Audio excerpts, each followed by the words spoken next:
Welcome to a world of laughs where humor knows no bounds. Enjoyed your stay? Subscribe, hit like, and keep the chuckles coming. Remember, laughter is timeless. In the courtroom, tension was in the air.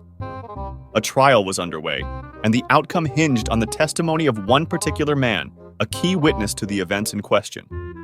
The atmosphere was heavy with the anticipation of what he might reveal under oath. The defense lawyer, playing his role in this legal drama, stood up and addressed the witness with a question crucial to his client's case. "Please, could you inform the court of my client's actions on the night in question?" he asked, a note of earnestness in his voice. The witness, unpolished and unfamiliar with the decorum of the court, responded brashly and without hesitation. He was engaged in the act of fornication, he declared loudly, using a more explicit term. The courtroom erupted in murmurs, and the judge, stern and dedicated to maintaining order, immediately intervened. "Sir," the judge began with a tone of reprimand, "such language is inappropriate for a court of law. I must ask you to refrain from using vulgar words in your testimony." The lawyer, sensing the need to steer the conversation back to legality, attempted to rephrase his question for clarity and decorum's sake.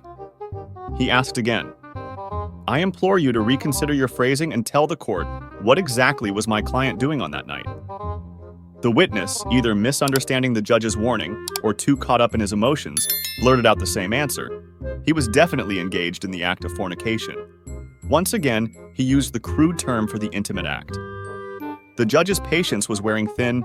"Sir," he addressed the witness, a clear warning in his voice, "I have already cautioned you about using such language in this courtroom.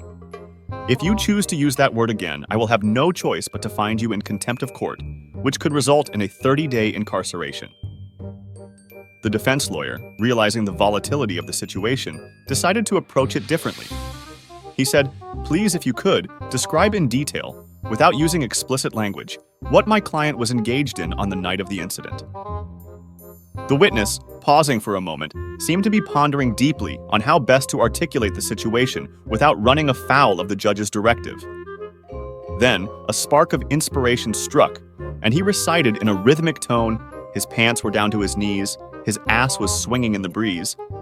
His "you know what was in, you know where, and if that isn't fucking, you can give me the chair."